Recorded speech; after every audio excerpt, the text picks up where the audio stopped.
En este capítulo de Nuestro Siglo, que abarca el periodo entre 1973 y 1989, ya entramos en años más recientes, años que la mayoría de nosotros ha vivido y mirado a través de sus particulares experiencias y sensibilidades. El documental periodístico que veremos a continuación es de páginas de una historia que aún no termina de escribirse.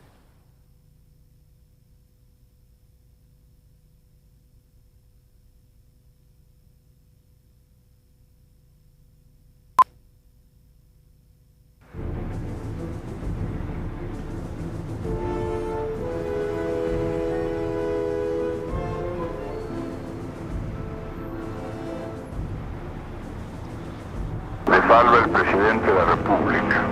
Informaciones confirmadas señalan que la ciudad estaría ocupada. Debe ser la alta jerarquía. Hay un plazo hasta las 11, si no será bombardeado, se dice el sector, lo informaba una radioemisora. Que el plazo lo dio el pueblo de Chile hasta el 3 de noviembre de 1976. Viene corriendo. Que el señor presidente de la República debe proceder a la inmediata entrega de su alto cargo a las Fuerzas Armadas y Carabineros de Chile. Hay un tercero que se acerca hacia el Palacio de la Moneda. Apuntan en dirección al palacio. Tienen 13 minutos para salir del Palacio de Gobierno porque serán bombardeadas por la Fuerza Aérea dentro de 3 minutos exactamente. El día 11 de septiembre de 1973 culmina trágicamente una aguda crisis de polarización en la vida nacional y marca la página más dramática de la historia de Chile en el siglo XX. Me insta a renunciar al presidente de la República. No lo haré.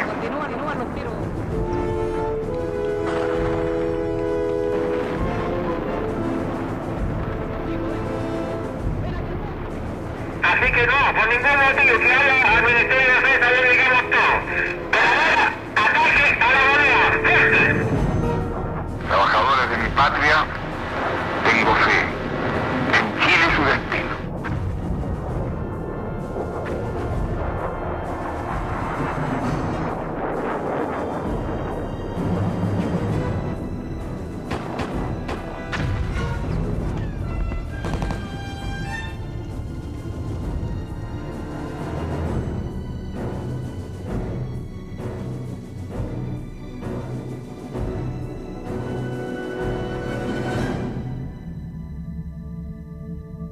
Tenemos la certeza de que la enorme mayoría del pueblo chileno está dispuesto a luchar contra el marxismo, está dispuesto a extirparlo hasta las últimas consecuencias.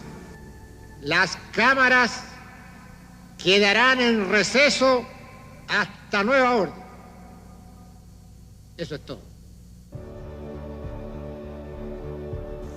Para algunos, las Fuerzas Armadas habían salvado al país de una inminente dictadura marxista, y para otros se consumaba un cruento golpe de Estado que interrumpía un proceso de cambios revolucionarios. Pero lo cierto es que ese día se inició un régimen militar autoritario que habría de ser el gobierno más largo de nuestra historia republicana. Duraría 17 años. Este fue un periodo de profundas vivencias y transformaciones para nuestro país y para nuestras vidas. El siguiente es el relato de cómo vivimos los chilenos durante el gobierno de Augusto Pinochet Ugarte.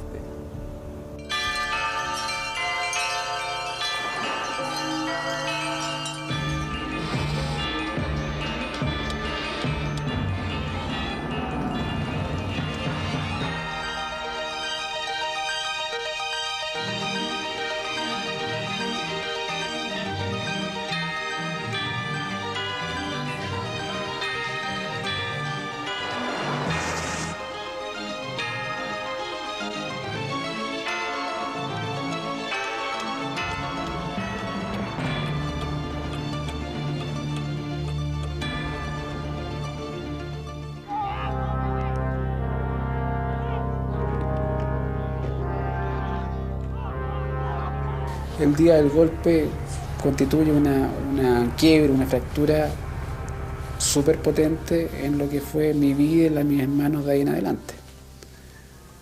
Por el golpe en sí, porque perdimos a mi papá, porque nos fuimos de Chile, porque nos echaron del colegio. Nunca estaba más feliz que el 11 de septiembre. Pero no fue una felicidad mía, fue un pueblo que estuvo brutalmente encantado con lo que había sucedido. No se podía comprar comida, todo el mundo estaba peleado con todo el mundo, entonces la gente no podía ir a trabajar. Pero entonces, en ese sentido, como una sensación como de ya, finalmente se acaba este desastre. Te digo que el presidente se suicidó, me dijo mi marido. Y puso la radio y efectivamente estaban dando la noticia. En el pasaje donde vivíamos hicimos un asado de celebración. Creo que, no sé, de las 15 casas que habían, creo que uno no fue. Todos los demás fueron. El segundo año no fueron todos. Y el tercer año no se hizo asado. Obviamente se celebró entre los vecinos, salieron, la gente se abrazaba. Cosas bonitas, digamos, se sacó la bandera. Una alegría por el país, digamos, que podía reconstruirse. Pero pena por lo que había sucedido, digamos. Qué pena que esto suceda en Chile. Yo lloraba frente al televisor y la moneda ardiendo, porque yo lloraba por el país, por Chile. Y si uno lo piensa bien, los militares son los profesionales de la guerra, son los que manejan las armas. Entonces uno no le puede pedir a los militares que se tomen el poder y después que no usen las armas, ¿eh? Y aún vi cadáveres botados en la calle. Quiera Dios que nunca se repitan esas tristezas tan grandes.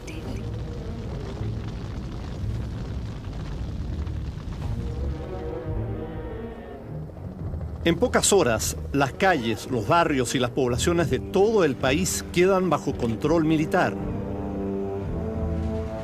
En el subterráneo de la presidencia encontré el arsenal más extraordinario, completo, sobre 500 fusiles AK. ¿Y cuál era el destino de estos 500 fusiles? Armar al pueblo, sin lugar a dudas, y llegar a lo que tanto se habló de la guerra civil. Yo creo que predominaba en nosotros la idea de que el golpe militar, que se veía inevitable, podía ser enfrentado con una movilización de masas, usando armamento casero, digamos, bombas molotov, palos, qué sé yo, revólveres que alguna gente tenía, o, un armamento precario, digamos. Cuando vino el golpe de Estado, yo me pilló en la fábrica, pero nosotros no teníamos con qué pelear, porque no teníamos armas. Esperábamos, sí, derechamente que nos llegaran armas, porque tanto que se hablaba que habían armas, no llegaron nunca armas, y en muchas partes pasó lo mismo. Tuvimos un permanente, continuo enfrentamiento con fuego desde diferentes partes durante todo el trayecto. Y durante este trayecto, aun cuando tuvimos poca oportunidad de ver a nuestros enemigos circunstanciales, tuve en mi unidad 2 bajas de suboficiales. Rápidamente, las Fuerzas Armadas copan los llamados cordones industriales y neutralizan los escasos focos de resistencia.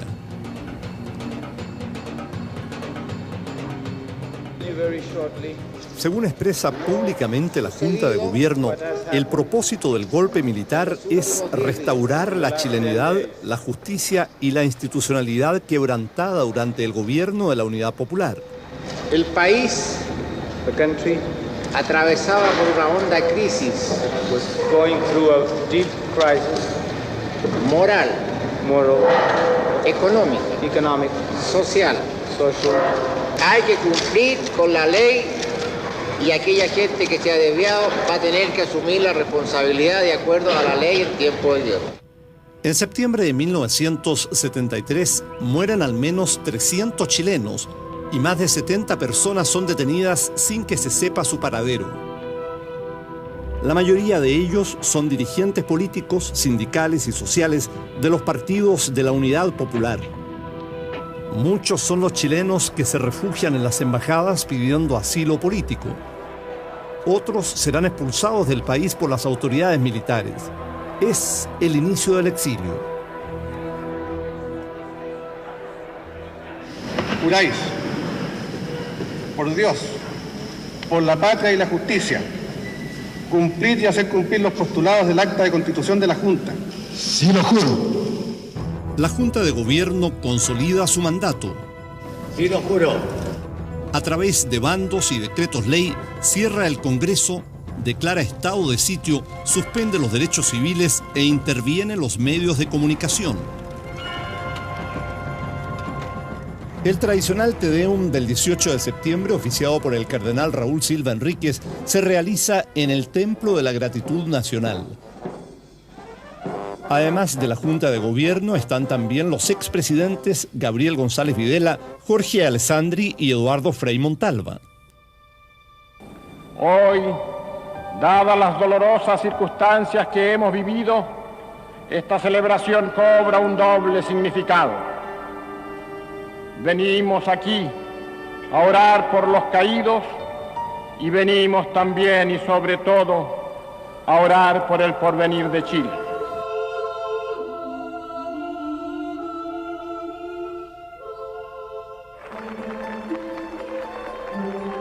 Al asumir el gobierno militar, la economía está por los suelos.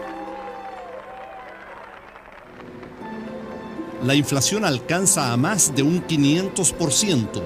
El sistema productivo está paralizado y hay una gran escasez de productos básicos. La situación económica de Chile era absolutamente desesperada. Todas las reservas que Chile tenía eran 3,5 millones de dólares, lo que no nos alcanzaba ni para un día de comercio exterior. Esta compra por parte de NAMI obedece principalmente a aumentar la cantidad de oro del Banco Central. Muchos chilenos, agradecidos de la intervención militar, están dispuestos a todo para ayudar al nuevo gobierno. Donan joyas, anillos de compromiso y objetos de valor para contribuir a la campaña de reconstrucción nacional. A poco andar, las naciones extranjeras comienzan a reconocer al gobierno militar. Es el instante en que el intendente de Montevideo hace entrega de las llaves de la ciudad al presidente de Chile, general Augusto Pinochet. Mientras la Junta Militar y sus primeros colaboradores organizan el nuevo gobierno, los partidos de izquierda sufren una dura represión. Miles de chilenos son recluidos en numerosos centros de detención que alcanzan a más de 60 a lo largo del país. Isla Dawson, 3 y 4 Álamos, Chacabuco, Pisagua y el Estadio Chile son algunos de ellos. Te recuerdo, Amanda, la calle mojada. Hasta el Estadio Chile llega el cantante, folclorista y director de teatro Víctor Jara. Días después, su cuerpo aparece abandonado en la carretera sur de Santiago. La manera en que es asesinado conmueve al mundo y lo transforma en un símbolo de los opositores al régimen militar. Con él. El más importante y simbólico centro de detención es el popular Estadio Nacional.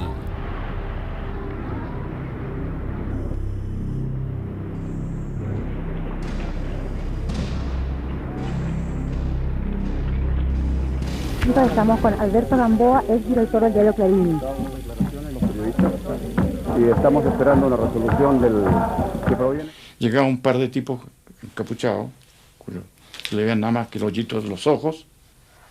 Nos formaban así en fila, una fila de otra, así en curva, y ahí aparecían los oficiales o los militares con estos encapuchados que de repente miraban y muy fijamente. Apuntaban con el dedo, no hablaban, nada. Y el gallo que apuntaban con el dedo salía.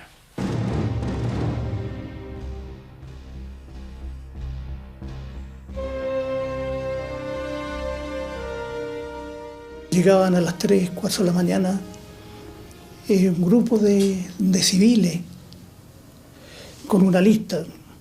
Entonces, claro, los prisioneros, al oír su nombre, decían: aquí estoy. Pero no sabían ellos que al sacarlos de ahí, del estadio, no iban a volver nunca más.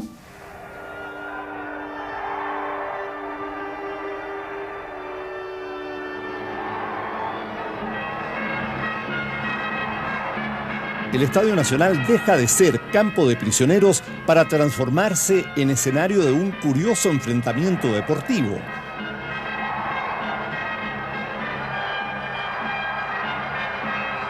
Ante un arco desprotegido, el gran Francisco Chamaco Valdés convierte este insólito gol. La Unión Soviética, enemigo declarado del gobierno militar, no se ha presentado. Así, por walkover, nos clasificamos para el Mundial de Alemania de 1974.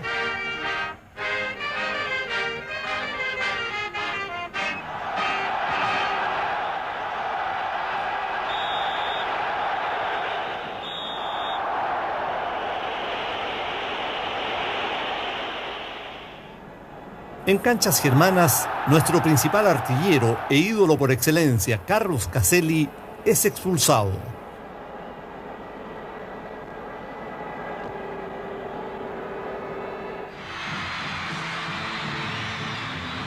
Es febrero de 1974 y en el mismo escenario donde un año antes el conjunto Quilapayún cantaba a la revolución, el humorista de Tongoy, Bigote Arroset, interpreta la canción Libre, que se transforma en un símbolo para los partidarios del gobierno militar.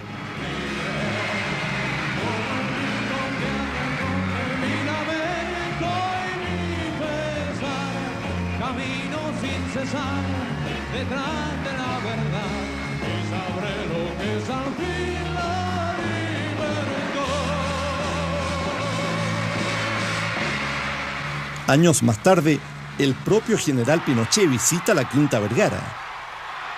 Buenas noches, señor presidente, general Augusto Pinochet Ugarte. Buenas noches, señora Lucía Iriart.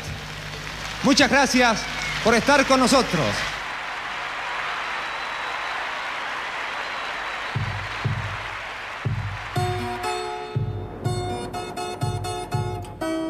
Más allá de nuestras fronteras, el mundo no aplaude y el gobierno militar es fuertemente cuestionado. Organismos internacionales como la OEA y la ONU condenan a Chile por la situación de los derechos humanos. Uno de los temas más sensibles es el de los detenidos desaparecidos.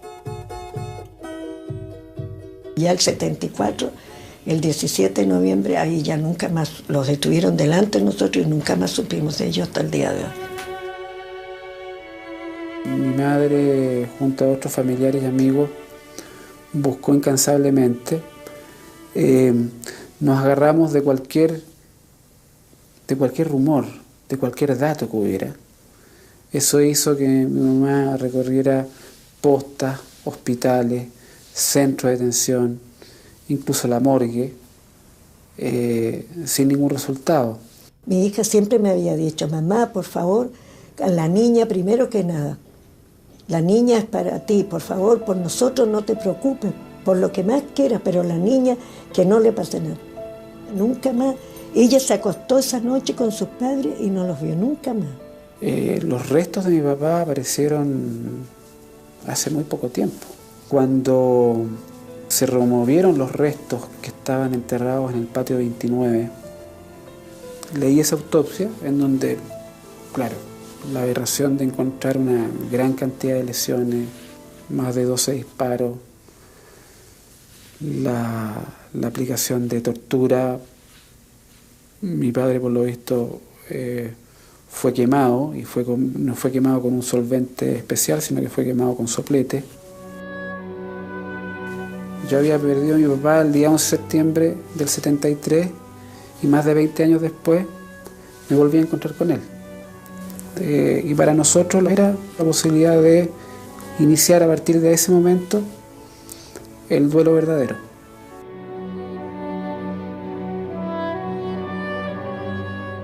Y entonces tú dices a la gente, hay que perdonar, hay que olvidar. Tú como madre vas a olvidar. Yo enterrado todos mis hermanos, nosotros éramos 8. A mis amigos, a mis compadres, y tú No sabes dónde está.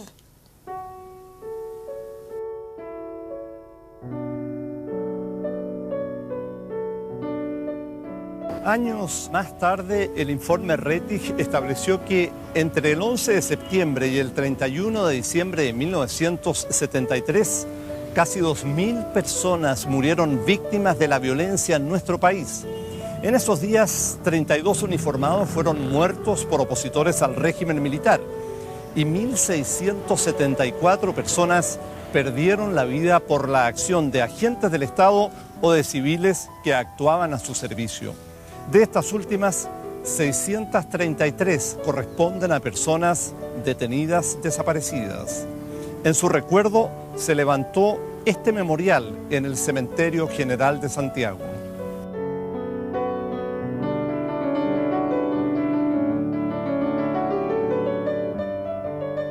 A la camita, a la camita, a la camita, a la camita.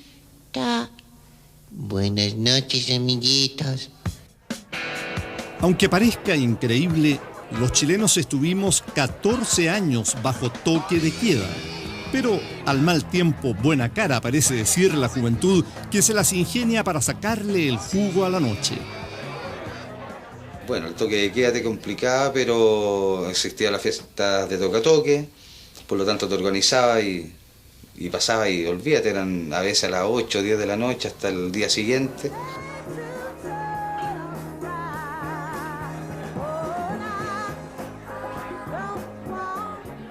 Bueno, nosotros caminábamos kilómetros en la noche en esa época para ir a las fiestas. Éramos muy chicos para las fiestas de toque a toque todavía. Entonces nos quedábamos en la casa de las niñas hasta que llegaba la hora.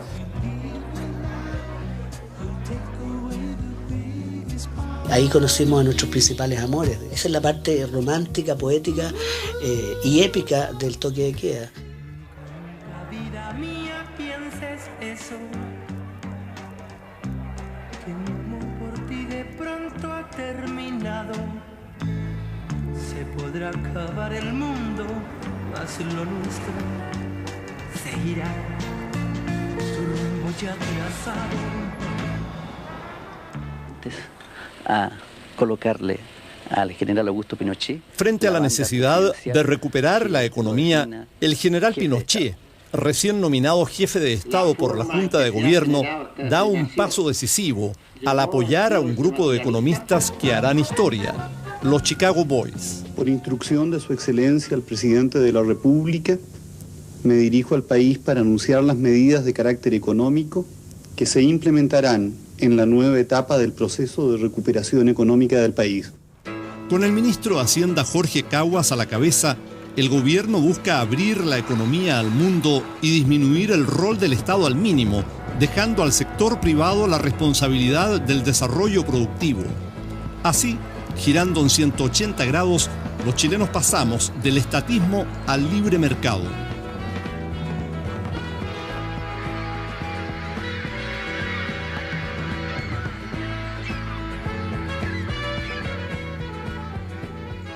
Lo que hacía difícil el cambio fue años de estatismo en este país, que atravesaron toda la barrera social, desde los más ricos a los más pobres. Que sacamos 4.000 escudos. ¿Usted trabaja en el servicio? Sí. ¿Y usted cuánto era su sueldo antes? Mi sueldo son 3.000 escudos y todavía no me pagan los 12. Pero estaban todos los precios controlados, de todos los productos, no solo del pan, de todas las cosas, los cuadernos, los libros, etc. Llegó un momento dado que liberamos los precios de los zapatos. Me acuerdo que una periodista me miró con cara así sonriente y media protectora. Me dijo, pero ministro, me dijo, ¿usted cree que vamos a convencer de que es mejor para nosotros que gastemos la poca suela de los zapatos viejos que nos quedan, recorriendo toda la calle Bandera, la calle Humada, la calle San Diego, buscando dónde hay un precio más barato de los zapatos?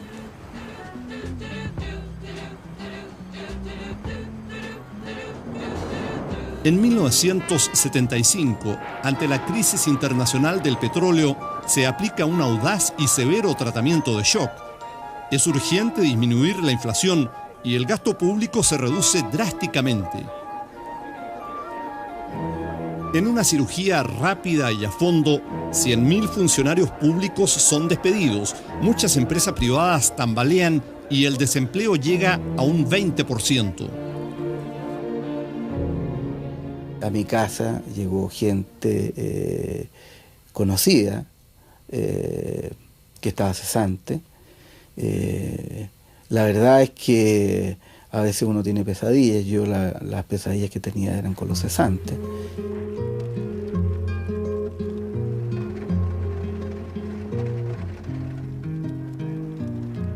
Sufrieron los trabajadores, sufrieron los empresarios, sufrieron las familias. Pero más habrían sufrido, a mí no me cabe ninguna duda, de no haber enmendado este rumbo. El mundo está más hacia esquemas cerrados, ¿no es cierto? Esquemas absolutamente, digamos, de frontera cerrada, ¿ya? Entonces, en ese sentido yo creo que fue súper visionario el anticiparse un poco hacia el futuro.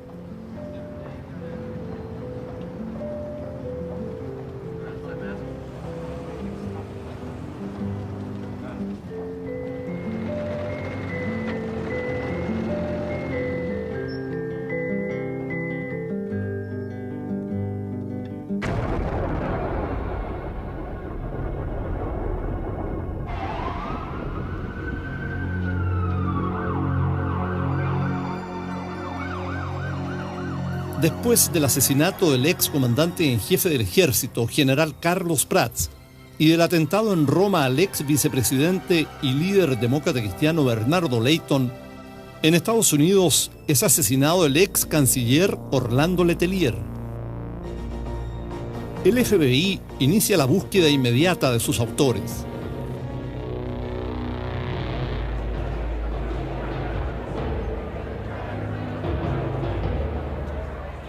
La opinión pública internacional y nacional ha podido comprobar a sí mismo cómo nuestro gobierno ha colaborado ampliamente en la investigación de los hechos para contribuir al total esclarecimiento de la verdad y la sanción consiguiente que merecen los culpables, cualquiera sea su posición o su nacionalidad. En los primeros meses de 1978, los chilenos somos sorprendidos por una bomba periodística. Los principales sospechosos del crimen de Letelier son identificados: el norteamericano Michael Townley y el capitán del ejército Armando Fernández Larios, ambos agentes de la DINA, organismo de inteligencia del gobierno militar. ¿Cómo calificaría, general, el caso Letelier en sí? El caso Letelier lo considero un buen show de la justicia norteamericana. Nosotros no sabíamos lo que estaba haciendo Contreras, naturalmente. Y también nos pasó que rápidamente nos dimos cuenta que Contreras estaba absolutamente como fuera de foco. Pero general Contreras recibió una misión bastante difícil, la de limpiar, neutralizar aquellos elementos subversivos, activistas nacionales y extranjeros, que en forma sistemática y permanente hacían actos de terrorismo. Él consideraba que Chile estaba en guerra con la Unión Soviética. Y como estábamos en guerra, a los infiltrados o a los mercenarios había que matarlos. Desde los comienzos del gobierno militar, la Iglesia Católica tiene una especial preocupación por el tema de los derechos humanos. Junto a representantes de otras iglesias, el cardenal Silva Enríquez forma inicialmente el Comité Pro Paz y luego la Vicaría de la Solidaridad, que, en sus propias palabras, quiere ser la voz de los sin voz. Lo primero que yo hice fue ocuparme del trabajo en las cárceles y en los campos de detenidos que había en ese tiempo. Al comienzo todos pensábamos que esto terminaba luego, o sea que iba a ser de corto tiempo.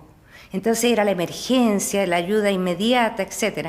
Pero después, bueno, a poco andar nos dimos cuenta que esto ya se estaba institucionalizando.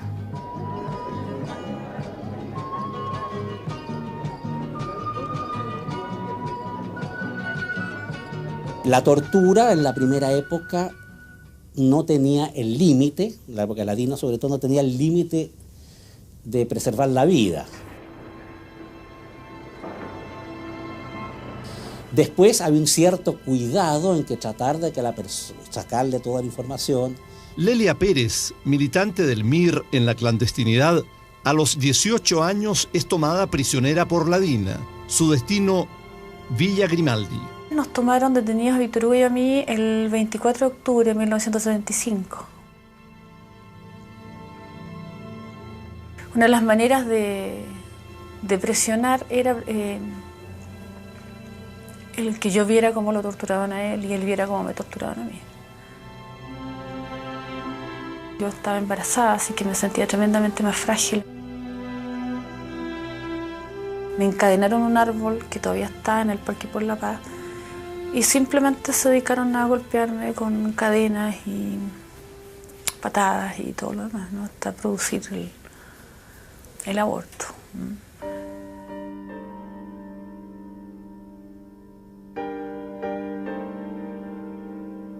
Villa Grimaldi, Venda Sexy, Londres 38 son algunos de los lugares donde se practica la tortura.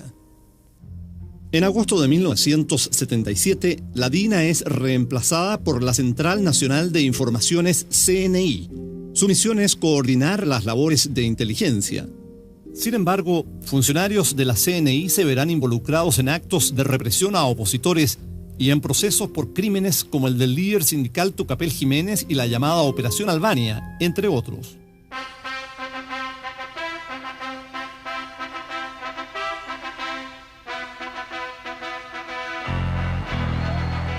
Es 1977 y Rocky es la película del año. Y aunque no tan cinematográfico como el sufrido Rocky, los chilenos estamos a las puertas de tener nuestro primer campeón mundial. Es Martín Vargas. Pero sí, por lo que ha mostrado Martín. ¡Sí, Martín! ¡Eso, Martín! ¡Eso, negro! ¡Sí, Martín! ¡Vamos, Martín! Miguel Canto, 148. Vargas, 145.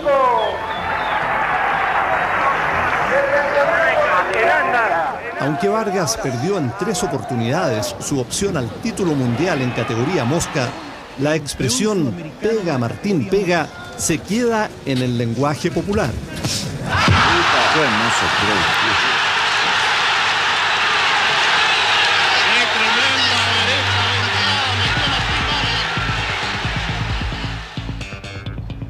Hacia fines de los años 70, con Sergio de Castro a la cabeza del equipo económico, el país se ha reactivado.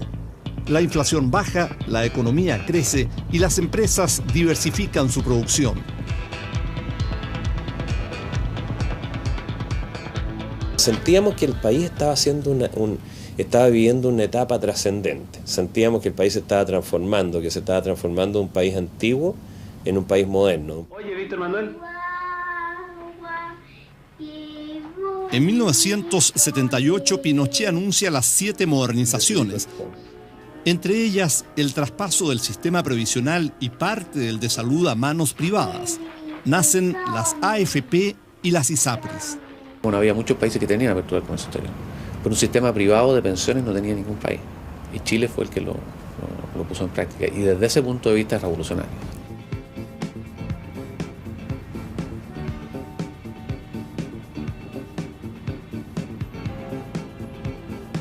Chile en el umbral del futuro es el eslogan del gobierno. Se ha inaugurado por fin el Metro de Santiago, una obra monumental cuya realización ha cruzado 3 gobiernos y que es el orgullo de los chilenos.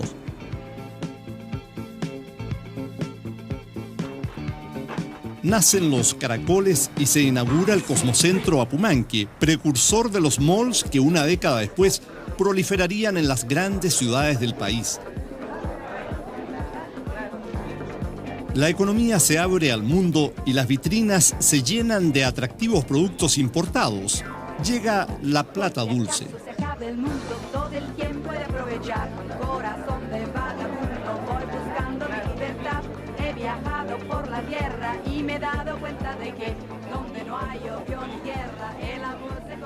La gente empezó a viajar, la gente adquirió automóviles, bueno, y después, claro, las calles se llenaron de autos, después, digamos, las playas se llenaron de gente.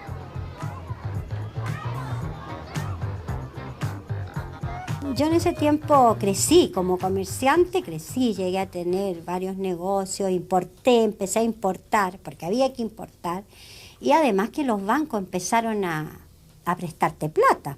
La plata empezó a cundir. Me acuerdo de toda la gente, como N Plata, aparecieron los autos más pequeños, se ven esos autos que, los Subaru, los autos como japoneses. Salió un crédito blando, tanto de interés, tenemos $50.000 para prestarle. No, es que no aproveche, ¿cómo no va a aprovechar? Hágase una importación, me lo paga tanto, con tal bajo interés, todo. Prácticamente ya, si está listo, haga uso de él nomás. Claro, la tentación era grande y nos empezamos a endeudar todos.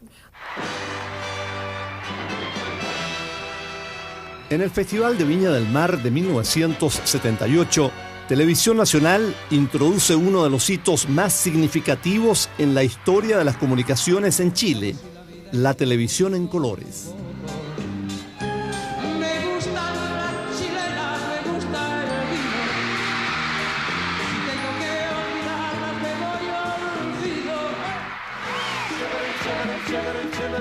La abundancia económica alcanza para traer al país a los artistas top del momento. Mientras una parte del país vive al ritmo de la bonanza económica, en el sur de Chile se escuchan otros sones.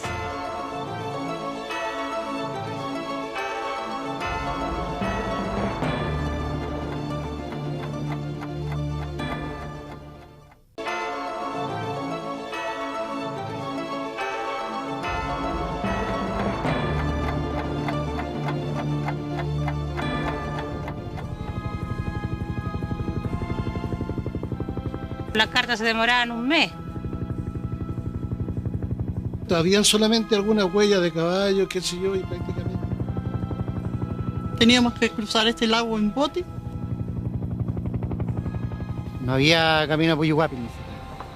Con buen tiempo demoraban 8 días en ir y volver. Ahora se demoran 45 minutos. Aquí comienza la Carretera Austral, una de las obras más importantes del gobierno militar. Iniciada en 1975, actualmente se sigue extendiendo y tiene una longitud de 1.300 kilómetros, es decir, más que la carretera que une Santiago con Puerto Montt. Nadie podía creer que en un lugar tan poco habitado se iba a invertir tanta cantidad de tiempo, de hombres, de dinero. Nadie podía creerlo. O sea, nadie lo creyó hasta que estuvo terminada. El sueño era prácticamente llegar a la Junta, esa es la verdad las cosas, de unir la Coyhaique con la zona norte, prácticamente a los límites. Y gracias a Dios yo voy a alcanzar a ver incluso pavimentado gran parte de esto.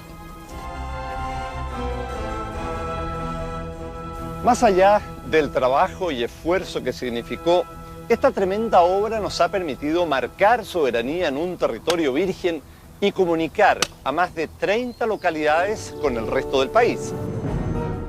Más al sur, la soberanía de Chile se ve seriamente amenazada a fines de los 70.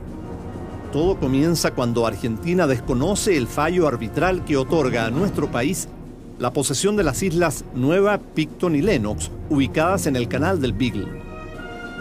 A fines de diciembre de 1978, la guerra con Argentina es inminente y el principal teatro de operaciones es Punta Arenas. Teníamos que hacer cumplir a Argentina el laudo de Su Majestad Británica. Si era necesario negociar con Argentina, había que hacerlo, pero sin entregar 1 centímetro de tierra. El 18 de diciembre de 1978, la escuadra argentina avanza hacia la zona del conflicto. La flota chilena también recibe la orden de zarpar.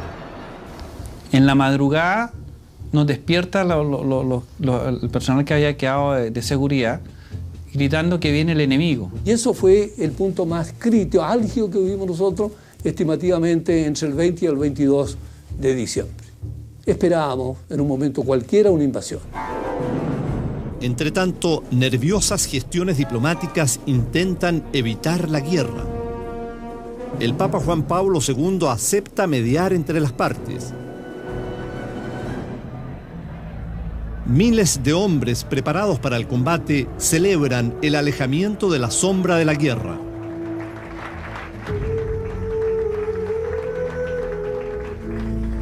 Años después, en el Vaticano, Chile y Argentina firman el Tratado de Paz y Amistad. Las islas Nueva, Picton y Lennox quedan en territorio chileno.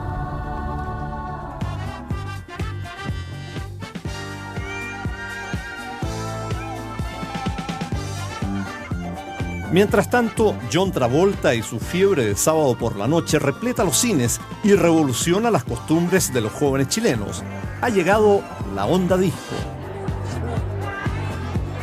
Me acuerdo con unos amigos una vez en el bowling así, bowling de Apoquindo, taquilla más misma así, y nos preguntábamos así, pero ¿qué onda?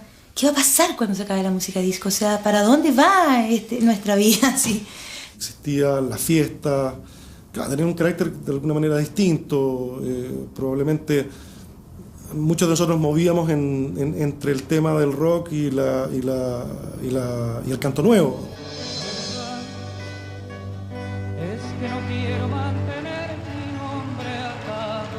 En esos años, muchos jóvenes y artistas son parte de un movimiento cultural contestatario al gobierno militar. El Teatro Ictus, el sello Alerce y los grupos del llamado Canto Nuevo son algunas de sus expresiones. Mucha peña, vino navegado, poemas, Santiago Nuevo Extremo. Toda esa canción con harto contenido social y político estaba de moda.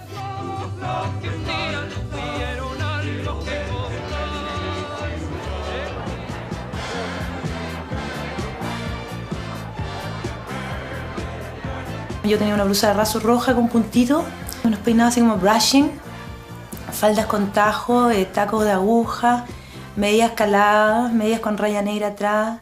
Y uno como artesa o en contra o oposición se vestía con sus ponchitos y con sus cosas lanas y con su calcetincito y cosas peruanas y bolivianas y qué sé yo. Estamos en 1980, el año más importante para la institucionalidad del régimen militar. En un plebiscito sin registros electorales, los chilenos somos convocados a aprobar una nueva constitución. Cuando uno tiene al país silenciado, cuando uno solo son los que pueden hacer campaña, cuando tienen la televisión y la prensa, cuando tienen las mesas y hacen ellos los escrutinios, eso es lo que el pueblo no puede aceptar. Eduardo Frei Montalva llama a votar no. El expresidente, quien había sido un declarado opositor a la Unidad Popular, ahora encabeza la oposición al gobierno militar.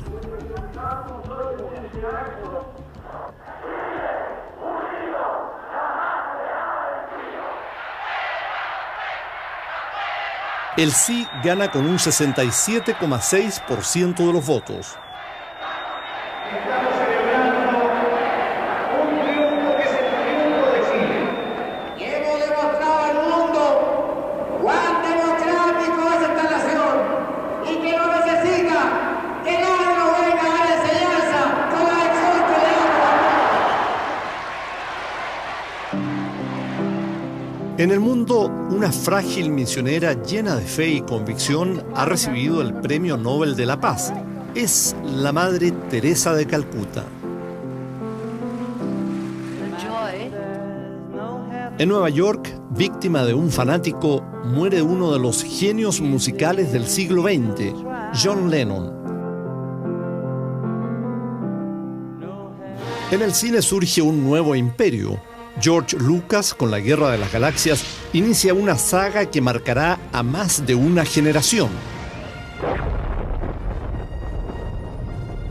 Mientras Steven Spielberg es el nuevo rey Midas de la pantalla grande, con sus historias que mezclan fantasía y emoción.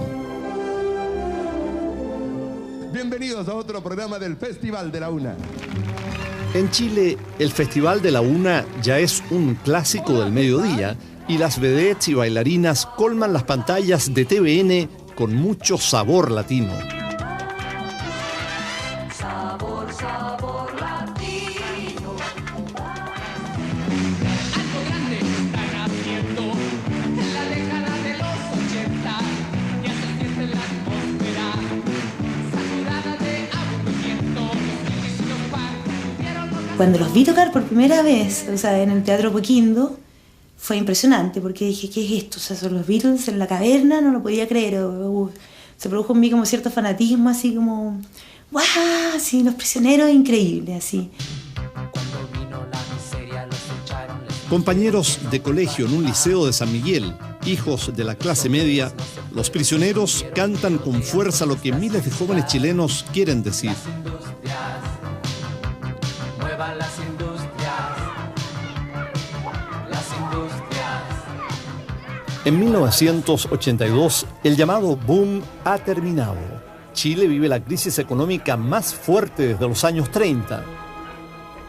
La restricción de los créditos externos, sumada al alto endeudamiento de las personas, empresas y bancos, desatan la crisis. Las autoridades no pueden seguir manteniendo fijo un dólar artificialmente bajo y devalúan en forma sorpresiva. El dólar sube de 39 a 76 pesos. El Estado, los empresarios y las personas comunes y corrientes ven dispararse sus deudas. Así que finalmente tuvimos que liquidarlo a lo que nos dieran y transar y pagar todo, que es felizmente sin deber nada, pero sin nada tampoco. O sea, perdimos lo que habíamos ganado durante muchísimos años de trabajo.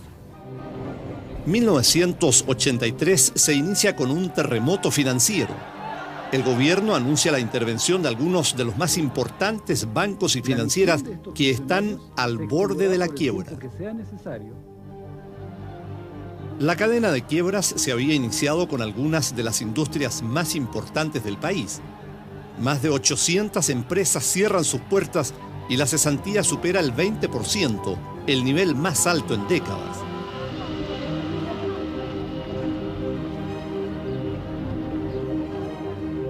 Otro 15% de la fuerza laboral es ocupada en programas de emergencia como planes del empleo mínimo y el POG. Entonces cada uno íbamos ahí un poco de tierra, uno sacaba una piedra, el otro lo miraba. En fin, mientras 5 personas trabajaban, 10 personas lo estaban mirando.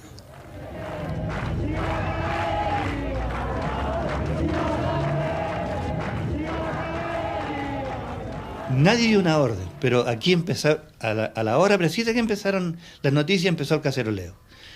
Y luego empezaron en Bilbao y en Apoquindo y en las torres de Carlos Antunes y se generalizó esta cuestión.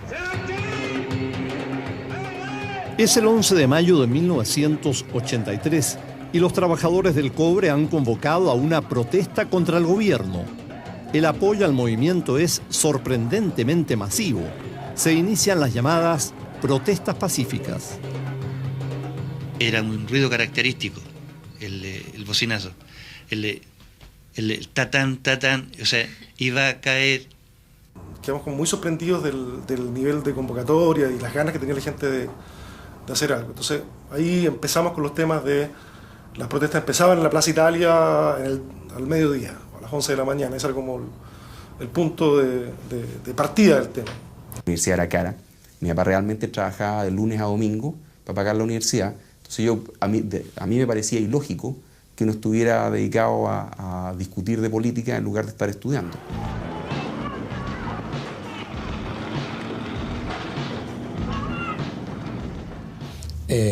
Las protestas aquí eran fuertes.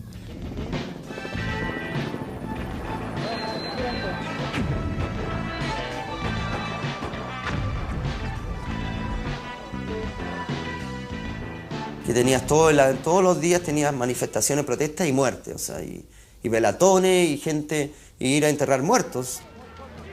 Lo que comenzó como protestas pacíficas fue dando paso a manifestaciones cada vez más violentas. La protesta de agosto de 1983 es la más dura de todas, con Santiago bajo toque de queda a partir de las 6:30 de la tarde y 18.000 soldados en las calles. Centenares de personas se enfrentan a la fuerza pública. En 2 días mueren 26 personas. Poco después mueren asesinados el intendente de Santiago, mayor general en retiro Karol Ursúa, su chofer y su guardaespaldas. Los autores pertenecen al MIR, que proclama la resistencia armada y viene realizando numerosos atentados.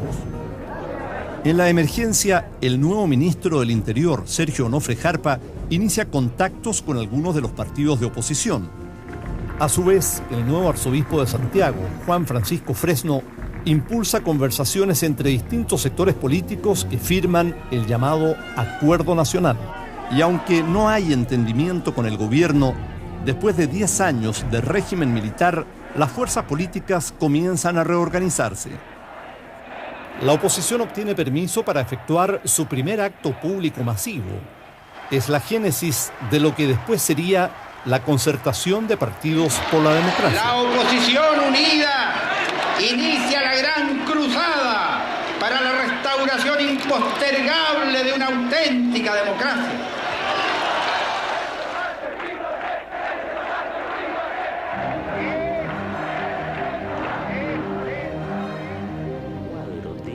La derecha también se organiza.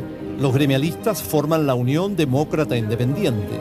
Además, miembros del antiguo Partido Nacional crean la Unión Nacional. El Partido Comunista, una fracción del MIR y otra del socialismo, se agrupan en el Movimiento Democrático Popular. Hoy asilo contra la opresión. Con cenizas, con desgarros, con nuestra altiva impaciencia. En esos días también se abrirán las fronteras para muchos exiliados. Hasta entonces son miles los chilenos que deambulan por el mundo. Los pasaportes de casi 5.000 de ellos tienen estampada una letra L que les impide regresar al país.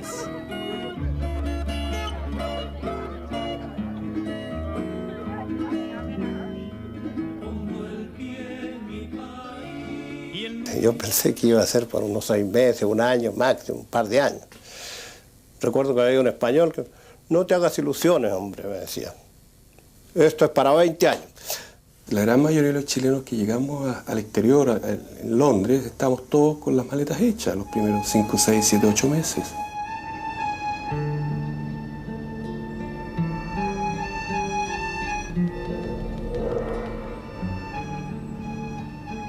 Se me ofrecía un trabajo de tornero, de vidriero, pero no lo que yo sabía hacer, que era ser ingeniero civil.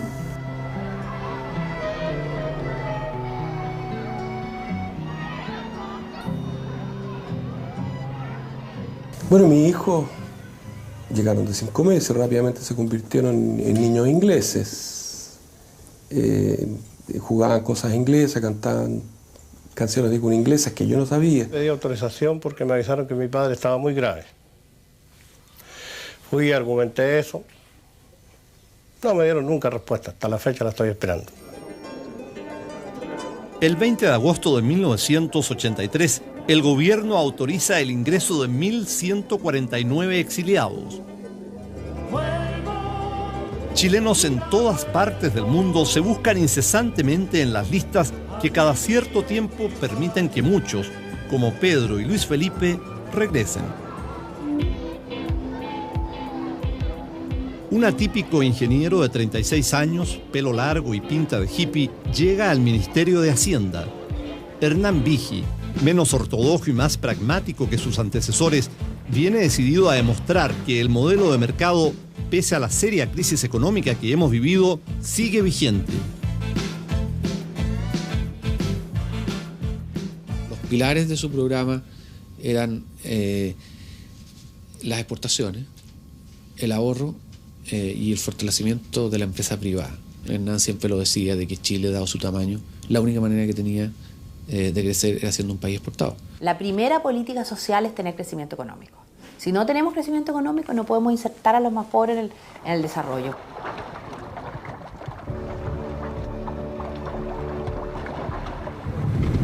Aunque nos separan miles de kilómetros de Japón, sus habitantes se alimentan con nuestros salmones, como estos 200.000 que se encuentran en el mar aquí frente a Puerto Montt.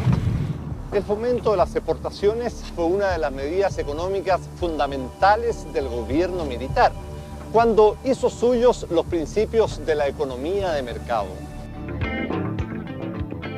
Vigi y su equipo no solo impulsan con vigor las exportaciones, también se preocupan de sanear el sector financiero, renegocian nuestra altísima deuda externa y reanudan la privatización de empresas públicas. Paulatinamente el país se pone de nuevo en actividad tras la gran crisis y comienza un periodo sostenido de auge y crecimiento. Logré echar a andar una mina en Chile. El año pasado fue la tercera productora en el mundo de plata. Y crea trabajo y riqueza en la zona. Me enorgullece mucho, por supuesto. En medio de la euforia, se alzan voces que critican el modelo económico por el alto costo social y la desigualdad que genera entre pobres y ricos. No basta el chorreo, dirán. Se necesita además un énfasis en lo social.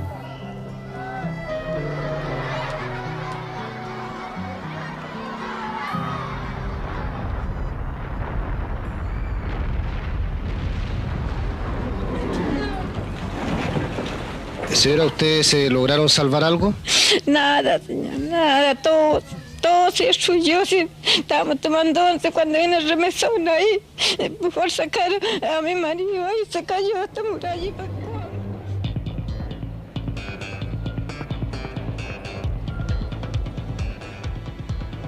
En marzo de 1985 se nos mueve el piso. Un fuerte terremoto hunde el puerto de San Antonio y destruye viejas casas de adobe de la zona central.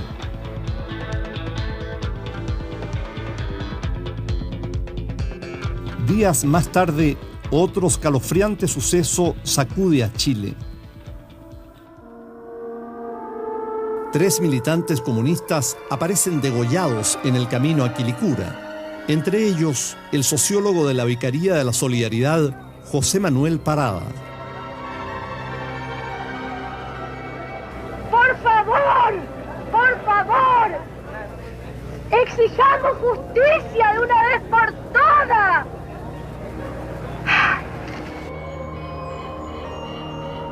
Rápidamente, el juez José Cánovas Robles determina que los asesinos pertenecen a la Dirección de Comunicaciones de Carabineros, DICOMCAR. El general director de Carabineros y miembro de la Junta de Gobierno, César Mendoza, renuncia.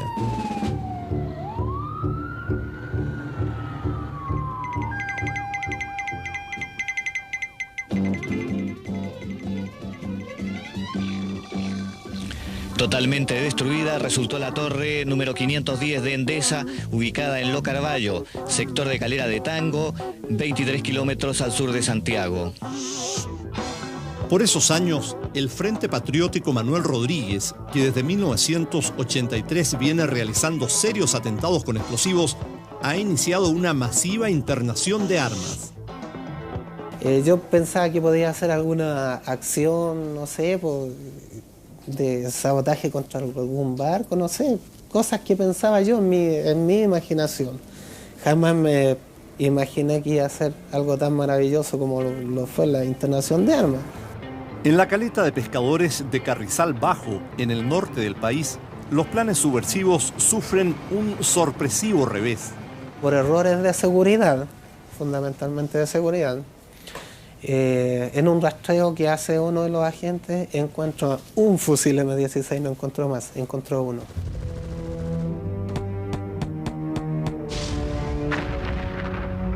El 7 de septiembre de 1986, con armas internadas por Carrizal Bajo, el Frente Patriótico Manuel Rodríguez intenta asesinar al presidente de la República. El general Pinochet y su nieto salvan ilesos. Sin embargo, 5 escoltas presidenciales mueren en el ataque. Aparece el médico de turno, se sienta al lado mío en un sillón y me dice: señora, ¿cómo se llama su esposo? Mi marido se llama Cardenio Renato Hernández Cubillo. Está muerto, me dijo, así con estas palabras. Está muerto. Y le taparon la cara y a mi marido le faltaba toda la mitad de acá de la cara. Tenía la cara destrozada.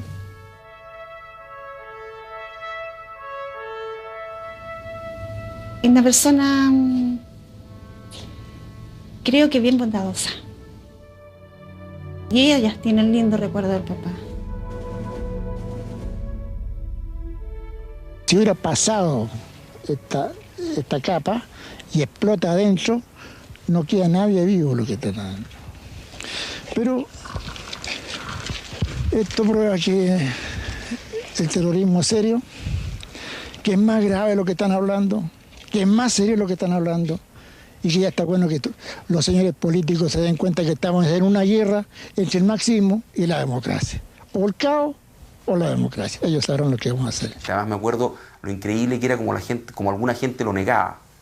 Estaba tan politizado el tema que alguna gente negaba, así como en algún momento nosotros no creímos de que hubieran habido violaciones de los derechos humanos, ahí había gente que no creía que existiera Carrizal Bajo y que era otro invento de la dictadura. Un día después del atentado al presidente, 4 militantes de izquierda son asesinados. El crimen se lo adjudica el denominado Comando 11 de septiembre como represalia por la muerte de los escoltas. O sea, desde que tocó la losa del avión, que uno se le erizaban los pelos.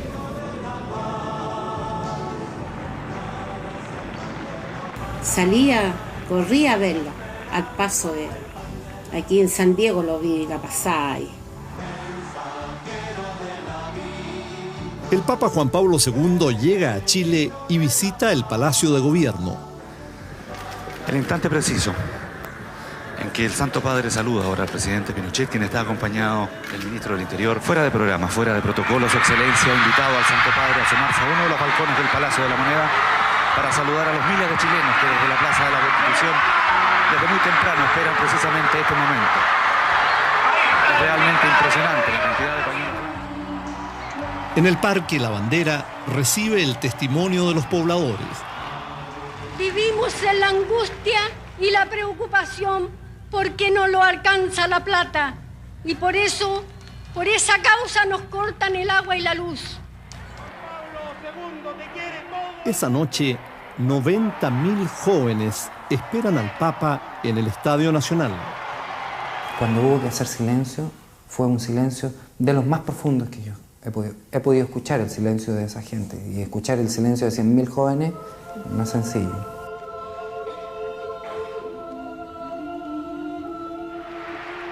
Jóvenes chilenos, no tengáis miedo de mirarlo a él.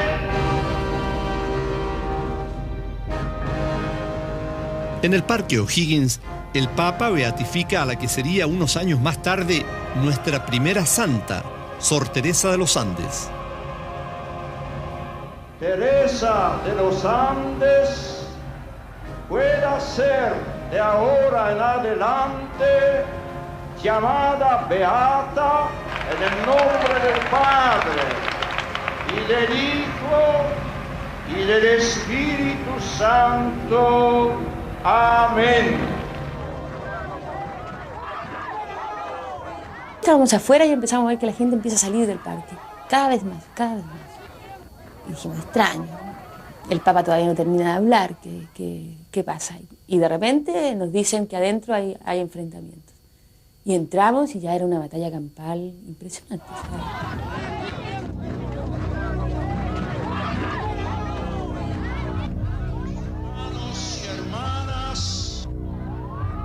La más grande es el amor, la fe, la esperanza,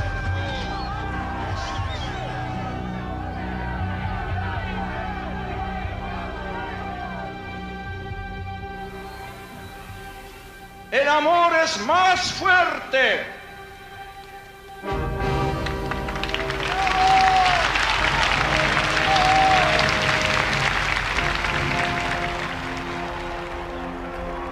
Desde los hielos de la Patagonia hasta el desierto de Atacama, el Papa recorre el país. El 6 de abril, el peregrino de la paz emprende el vuelo.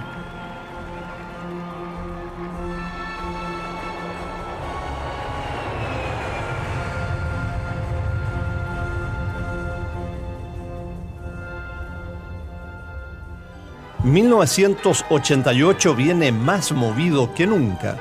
Los chilenos deberemos decidir si Pinochet seguirá como presidente por 8 años más.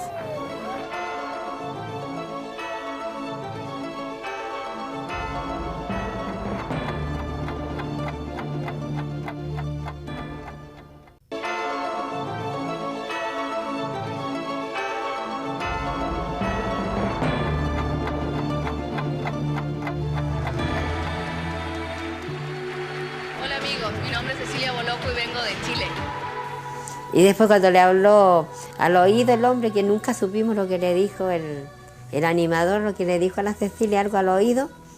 Y después cuando dijeron que Chile, pero yo lloré. Yo creo que mucha gente lloró. The first runner-up is Miss Italy. Miss Chile is Miss Universe. El 27 de mayo de 1987 ganamos, y ganamos nada menos que por tener a la mujer más linda del mundo.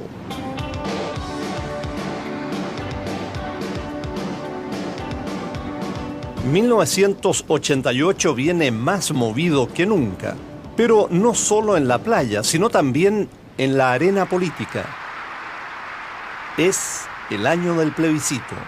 Tengo el honor, a nombre de esta Junta, de proponer al país para que desempeñe la presidencia de la Nación en el próximo periodo al capitán general don Augusto Pinochet Ugarte. La Junta designa como candidato único a la presidencia al general Augusto Pinochet, y la recién formada Concertación de Partidos por la Democracia llama a votar no.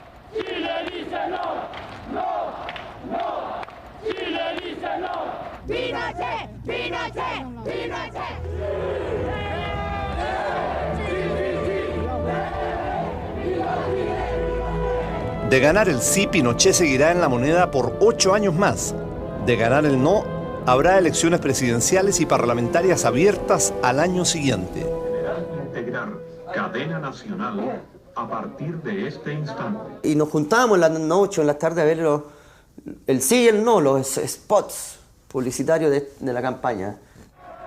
Pocas veces en nuestra historia la televisión ha jugado un rol más determinante que en el plebiscito de 1988. Diariamente, 4 millones de personas se pegan al televisor para ver la franja del sí y la franja del no.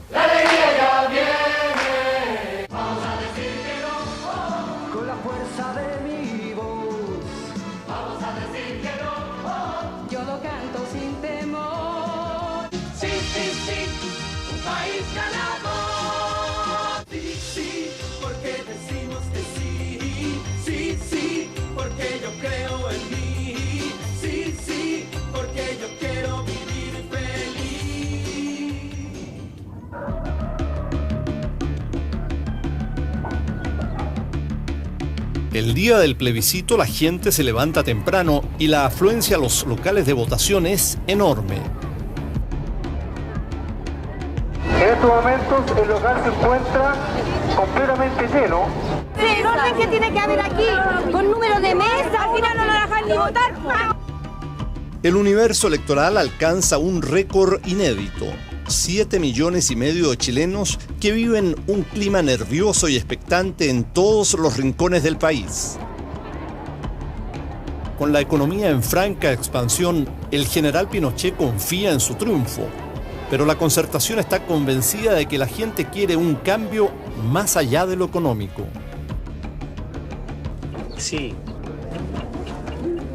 Voto no. No. Voto sí. No me fue fácil. Incluso cuando salí de la casa no estaba bien seguro. Porque me pesaba mucho este concepto de la lealtad. Pero yo pensaba que Chile de una vez por todas tenía que volver a su régimen democrático y enfrentar la democracia. Me encontré con un amigo de muchos años y me dijo, me gusta verte ejercer tus derechos. Y a mí me gusta, le dije yo, que ejerzan los tuyos. Por primera vez ya vamos a votar como corresponde. Yo voté por el sí porque pensé que era lo mejor para el país. En el edificio Diego Portales, el gobierno da los primeros cómputos oficiales que favorecen a la opción sí. 57.36% para el sí, un 40.54% para el no. Mientras, el comando del no, en dramático contrapunto, declara tener amplia ventaja. El total de votos por el no son 2.348.527 votos.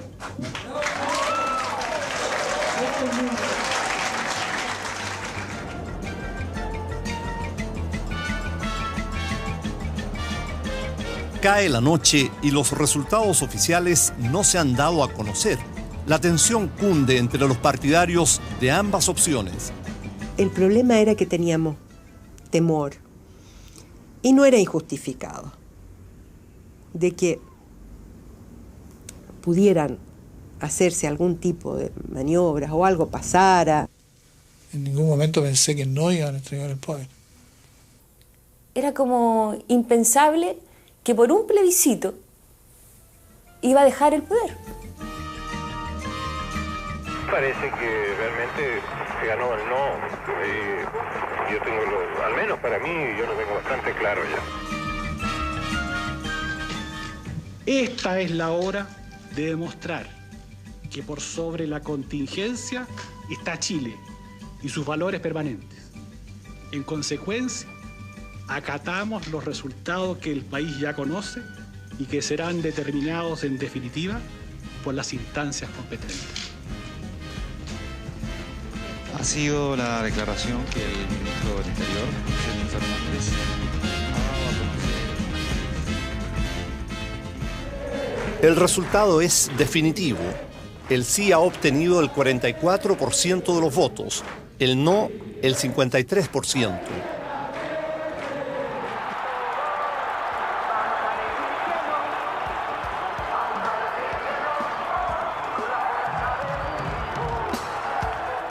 En ese instante era una historia con la patria, era una historia con Chile, era una historia con la libertad, era una historia con entender de que mi hija tenía un futuro distinto.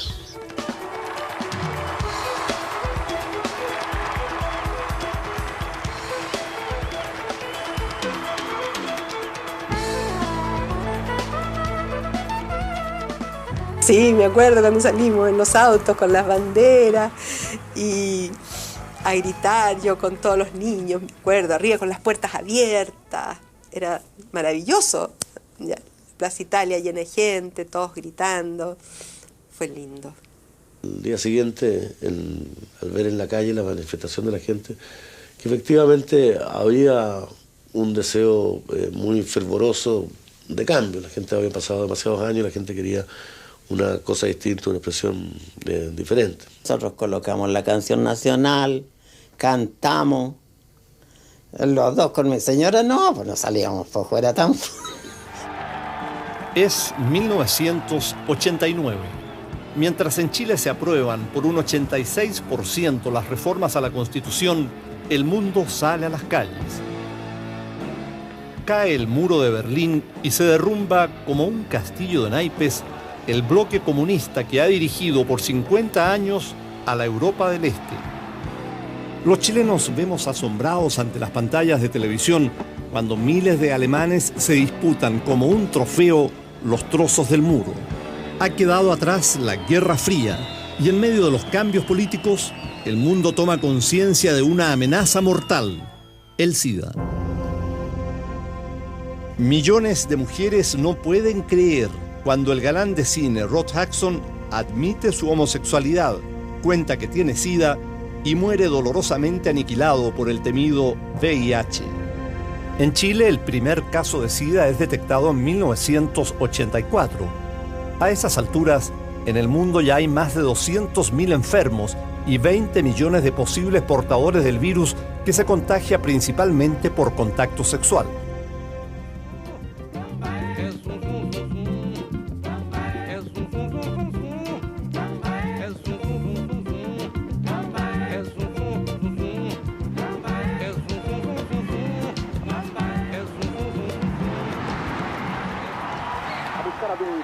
Sale González. Por allá la quiere Careca. Roberto Rojas. Sensacional. Los tapadones del portero chileno. Estamos en Maracaná. Es el 3 de septiembre de 1989 y la meta de la selección es casi imposible: vencer al poderoso Scratch brasileño en su propia casa para clasificarnos al Mundial del 90. En el minuto 24 del segundo tiempo perdemos 1-0. De pronto, una bengala cae a la cancha y con ella el arquero y capitán de la selección, Roberto Rojas.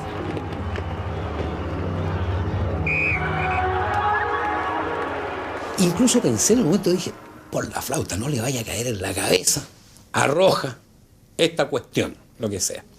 Pero felizmente vi que cayó unos 6 metros detrás de él. Dije, no le pasó nada. Rojas sangra profusamente y el equipo chileno se retira de la cancha. El partido es suspendido y los dardos apuntan contra la supuesta causante de la agresión, la atractiva fogueteira. Y nosotros nos fuimos de ahí creyendo toda esta situación. O sea, creyendo que la bengala le había roto la cara. Casi 9 meses después del incidente, ante un país atónito, Rojas confesará la verdad. Tras la sanción de la FIFA, los chilenos quedamos marginados de los mundiales de fútbol hasta 1998.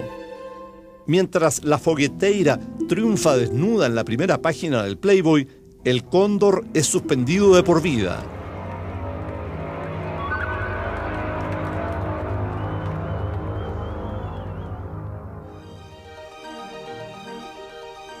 Se acerca diciembre y el itinerario planteado en la Constitución del 80 seguirá su curso.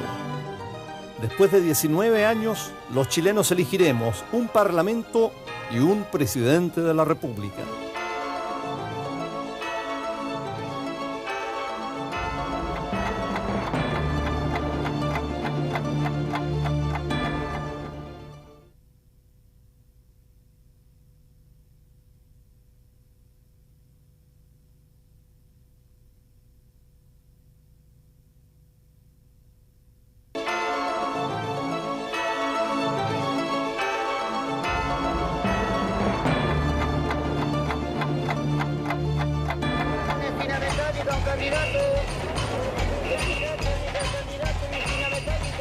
No hay plazo que no se cumpla ni deuda que no se pague.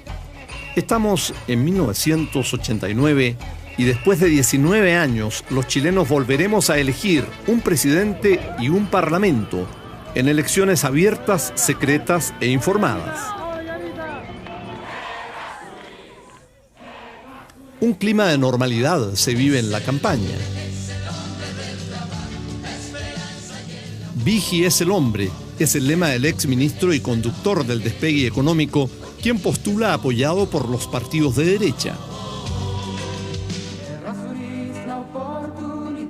También disputa esta carrera como independiente el empresario Francisco Javier Errázuriz.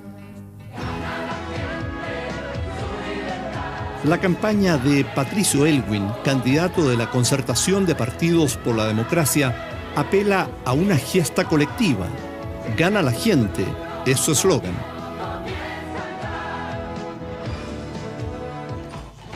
No hay ningún problema ni en el local de votación.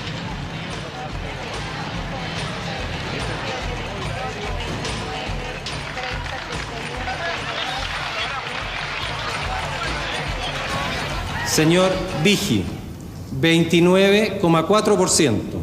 Señor Errázuriz, 15,4%.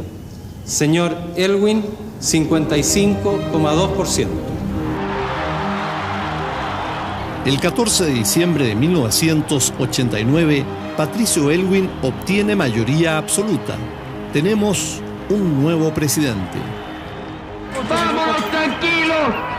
¡Alegres del triunfo obtenido! ¡Seguros que hoy día Chile se ha reencontrado con su historia! ¡Chile recupera su libertad! ¡Chile recupera su democracia!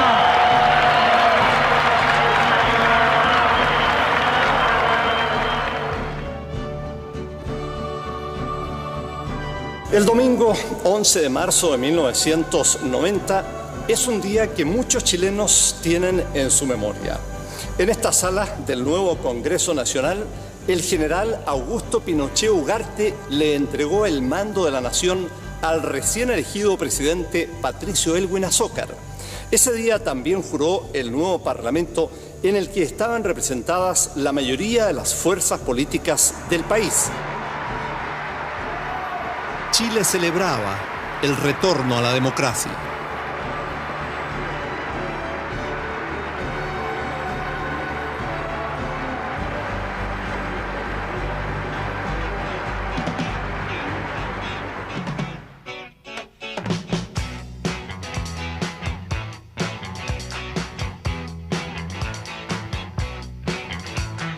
Ha salido un nuevo estilo de baile. Yo no lo sabía. Yo no lo sabía.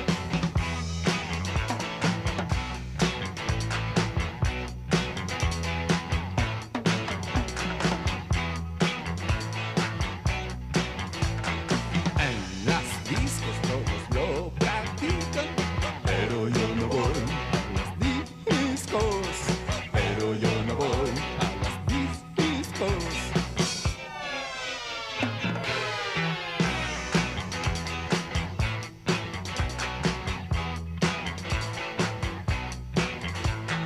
Ha salido un nuevo estilo de baile.